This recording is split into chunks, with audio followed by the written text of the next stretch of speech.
Resistance and Isolation, Part 2. Friends sometimes ask, "Don't you get lonely sitting by yourself all day?" At first, it seemed odd to hear myself answer, "No." Then I realized that I wasn't alone. I was in the book. I was with the characters. I was with myself. Not only do I not feel alone with my characters, they are more vivid and interesting to me than the people in my real life. If you think about it, the case can't be otherwise. In order for a book or any project or enterprise to hold our attention for the length of time it takes to unfold itself, it has to plug into some internal perplexity or passion that is of paramount importance to us. That problem becomes the theme of our work, even if we can't at the start understand or articulate it. As the characters arise, each embodies infallibly an aspect of that dilemma, that perplexity.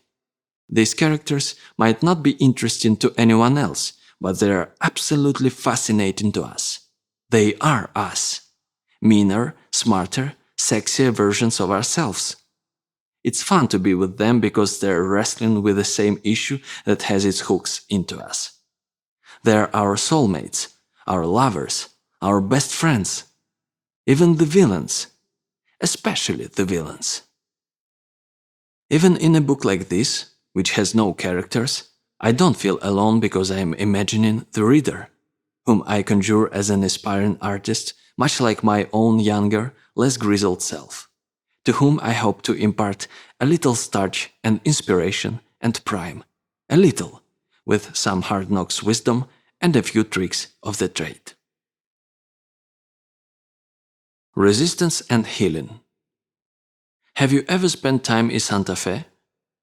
There is a subculture of healing there. The idea is that there's something therapeutic in the atmosphere. A safe place to go and get yourself together. There are other places. Santa Barbara and Ojai, California, come to mind. Usually populated by upper middle class people with more time and money than they know what to do with, in which a culture of healing also obtains. The concept in all these environments seems to be that one needs to complete his healing before he is ready to do his work. This way of thinking, "Are you ahead of me?" is a form of resistance. What are we trying to heal anyway? The athlete knows the day will never come when he wakes up pain-free. He has to play hurt. Remember, the part of us that we imagine needs healing is not the part we create from. That part is far deeper and stronger. The part we create from can't be touched by anything our parents did or society did. That part is unsullied, uncorrupted, soundproof, waterproof, and bulletproof. In fact, the more troubles we've got, the better and richer that part becomes. The part that needs healing is our personal life. Personal life has nothing to do with work. Besides, what better way of healing than to find our center of self-sovereignty? Isn't that the whole point of healing? I washed up in New York a couple of decades ago, making $20 a night driving a cab and running away full-time from doing my work. One night, alone in my $110 a month sublet, I hit bottom in terms of having diverted myself into so many phony channels so many times that I couldn't rationalize it for one more evening. I dragged out my ancient Smith Corona, dreading the experience as pointless, fruitless, meaningless, not to say the most painful exercise I could think of. For 2 hours I made myself sit there, torturing out some trash, then I checked immediately into the shit can. That was enough. I put the machine away. I went back to the kitchen. In the sink sat 10 days of dishes. For some reason, I had enough excess energy that I decided to wash them. The warm water felt pretty good. The soap and sponge were doing their thing. A pile of clean plates began rising in the drying rack. To my amazement, I realized I was whistling. It hit me that I had turned the corner. I was okay. I would be okay from here on.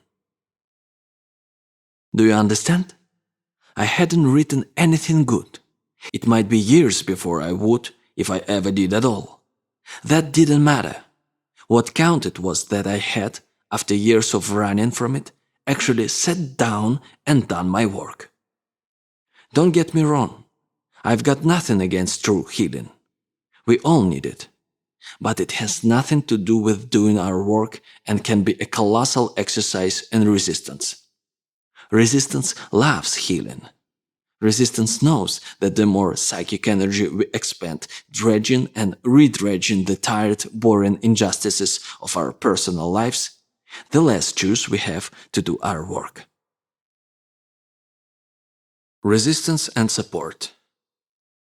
Have you ever been to a workshop?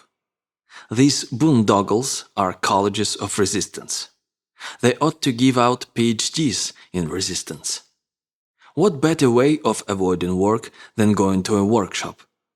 But what I hate even worse is the word support.